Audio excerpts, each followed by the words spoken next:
Hello, beautiful people, family, friends, strangers, and the estranged.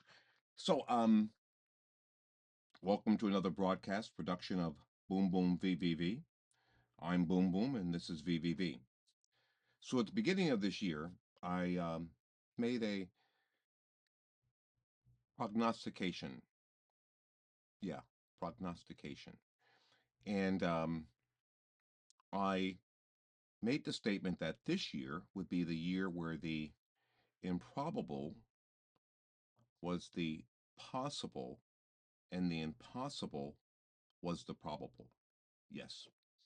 And so I thought I'd give you somewhat of a mid-year update. Yeah. Order our norms, and it's continued. I do believe that it will continue and actually get more extreme. Um, we're going to see some incredible, incredulous events take place. We'll have to be on guard, um, all of us. So, and then it proceeded with the war and all. And so we've seen where our political reality is fractured, internally, totally broken globally. We see that our social, never have I seen as much turmoil, um, alienation, warring amongst the people.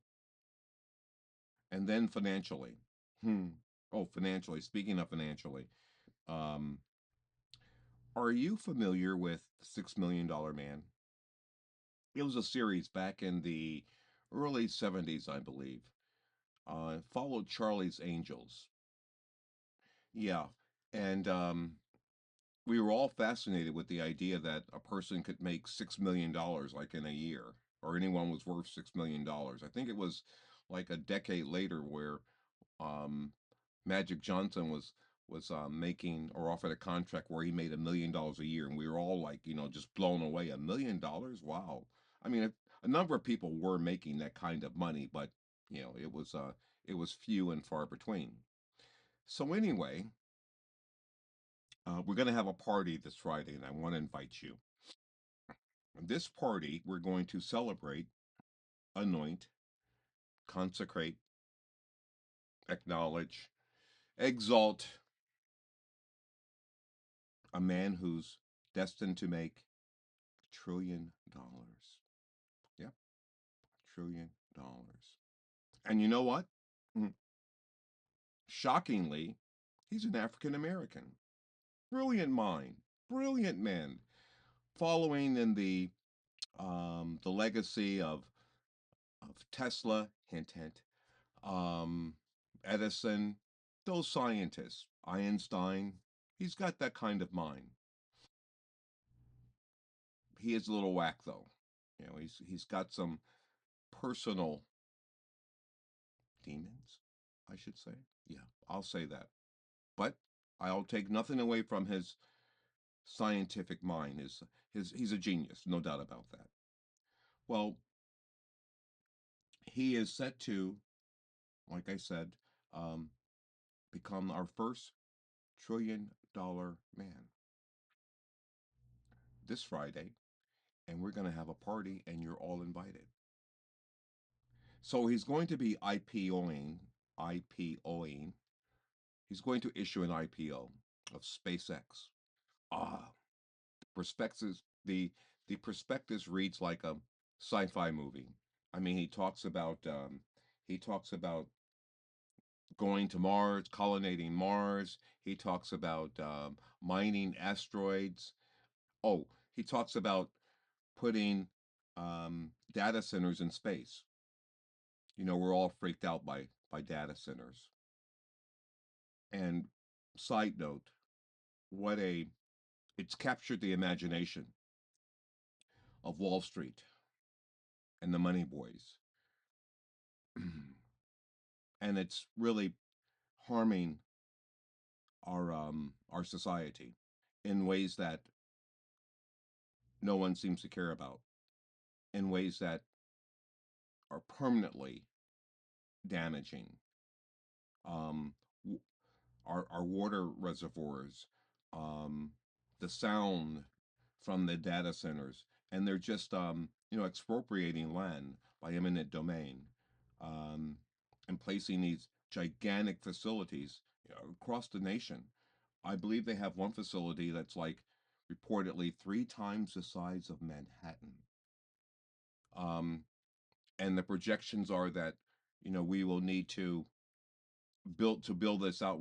We'll just need incredible amounts of energy, um, and space. Uh, and it's totally unregulated as it stands right now. Um, it's it's manifest destiny. It's you got an idea, you want to get in the game, hey, go for it.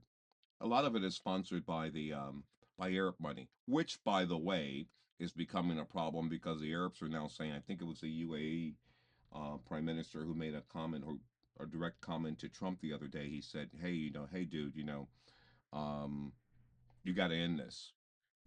If you don't end this soon, you got no money coming from us." Okay, so, but anyway, so the party on Friday, like I said, you're all invited. Um, for Elon Musk to celebrate his $1 trillion wealth. Just incredible amounts of money. And it's all on him.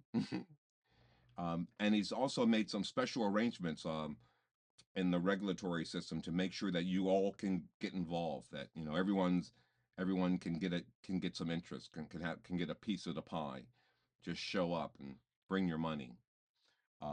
Special rules are going to allow for the IPO to be immediately part of the indices, creating a scramble because he's only issuing like 4% of the stock of the avail of 4% of the interest in the company, and this is how they create a scarcity and have everyone scrambling to get involved. By the way, this company lost money last quarter, lost money last year, and is projected to lose money for the foreseeable future.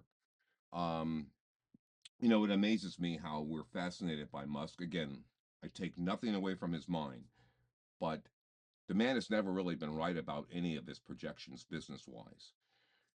He said that he would take over the world and with his EVs, you know, never happened. And now he's getting beat.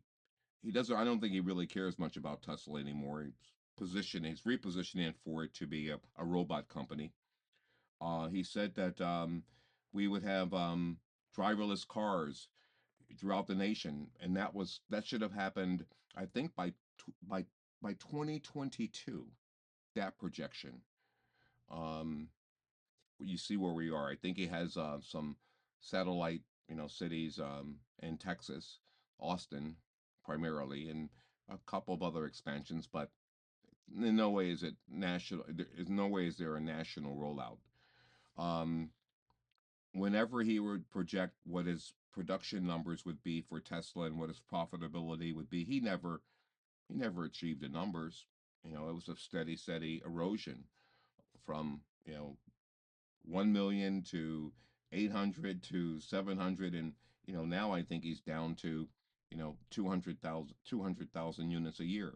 I remember that car that he introduced what, a couple of years ago, the one that looks like something from, I don't know, Mad Max, or some sort of sci-fi movie, that's been a total flop. Um, yeah. So, and then he said that he says that he will um, put 1 million people on Mars by the year 2045. Most of the technology to do that, I'm talking 70%, 80%, is concept. We don't have the ability to do it. But Neil deGrasse had a better sort of commentary on it all. He said that to do that, and given the size of ships now, that he would need to launch a whatever you want to call it, space rocket, whatever, um, every month starting last year until 19, I'm sorry, until 2045. Now, we're already behind schedule. We don't have the capacity in the rockets to do that, but he's going to get it done. And none of the technology, we haven't even been to the moon yet. We haven't put people on the moon for an extended stay, and we're going to do this by 2045. I doubt I'll be around, honestly, but that is the plan. Um, yeah, but it just amazes me how he's just never delivered on his numbers, on his projections, and he gets incredible valuations for those things that he's involved in. Everyone wants a part of Elon. Everyone wants to believe they can be like Elon. That Elon is going to take them to the promised land. Yeah, and we also know how he made the promises on Doge, and that was a total failure. In fact, it's shameful how his boys got all that data, and then he sold that data to private companies, and that's why you're probably getting so many, you know, cold calls or spam calls. People who have that data and trying to talk to you about any sort of issue you may have or sell you something. Um, it's out there. It's the whole all of our personal information has been sold by Elon to private entities um, for his profit and for their profiteering. All of it. It's shameful. But we're going to party on Friday. Now, I'm hearing it might be a Diddy party. You know what I mean? Because this frenzy is going to, I believe, end up in a cluster effing. I do believe that. The demands, the capital demands on the market right now is just at extreme levels. Um, and we have Elon coming, we have Anthropic coming, we have Chat GPT coming, we have Databricks coming. We're talking about a couple of $1 trillion, all in the span of 3 months, let's say. Um, But the reason why I believe there's a problem here is because valuations are extreme. He's going to issue SpaceX, if you know anything about markets, at um, you know 100 times sales. Now that's a long way from 3 times sales or 5 times sales, a sort of traditional metric for issuing stock. And today, you know, Warren Buffett won't even buy a stock if it's 3 or 4 times sales. He just won't do it. But this is like 100 times sales, and again, no profitability, a path conceptually based upon his numbers, but you know, I think he has profitability sometime in the early 20 next decade. Yeah, he should make his companies should make some money, but so you have the valuation problem, you have the supply demand problem, you have the fact that we're not at peace on Earth. In fact, Earth is in a very destabilized crisis state. And we're talking about space, the final frontier. And he's going to lead the effort. But we shall see how it goes. I believe there are many problems. Um, I believe the market is now fearing the issue, um, and that's the reason for the recent weakness. I think it actually we burst a bubble with all of the supply. We'll see how things go with tomorrow's numbers, but if the market fails tomorrow to show any semblance of integrity, um, foundational strength, it'll open the door for a continued decline. And honestly, it's hard for me to project how deep it can go. We're so we're at extreme levels, guys. Extreme levels, extraordinary levels. We're at five or standard deviation, you know, levels. Um, I think it was last Friday where we had the largest decline recorded, um, short of a crash, in one single day. I mean, it was horrible. It was a mini crash. We've tried to recover. We rebounded a little, but we're now back in the gutter. We'll see. Um, I don't believe the market has a foundation here for speculation or risk taking. We have to see how things settle out. Um, and we can fall a long way. That's all I can say. Doesn't mean that the all time highs are in, because the Fed's going to panic and they're going to flood the system with money, and the party will start all over again. The mania will start all over again. But we'll have to see how deep we go to find support. Minimally, I'm going to say, you know, somewhere in the neighborhood of 15% overall decline. By the way, over the last year, every asset class, every sector, and most stocks have had some sort of phenomenal blow off. Remember the hype about gold. Remember the hype about crypto. Remember the hype about um, different drugs.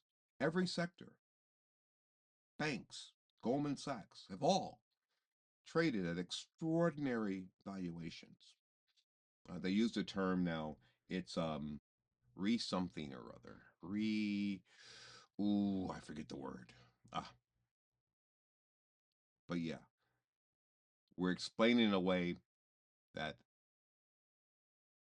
money today and markets today have no historical basis or association. That this brave new world is just that. Meantime, the bond market is complaining. It's saying hold off, but we've just you know, but we haven't heard. We haven't listened. We've gone about our our greed, and it's blinded us to norms that heretofore would have been break like warnings. You need to stop and rethink some things, but we haven't. We've ignored everything. Um, so we'll see how things go. Um, Make sure you get there early. I won't be there, by the way. I I have It's not my kind of party, if you know what I mean. But you're invited, and I hope you have fun. But no, I won't be I won't be attending. It's not my kind of party, Diddy party, just not my kind of just not my kind of thing. And there's just too much hype, too much frenzy, too much fake, artificial speculation. It'll all be there. Not my sort of environment. So if you should attend, um, well, you can tell me all about it. Please send something in the comments. Let me know how it went for you. Who was there? So talk to you next week. Sorry. So I'll talk to you tomorrow. I'll have an update. In the meantime, um, namaste, satnam, and stay awoke.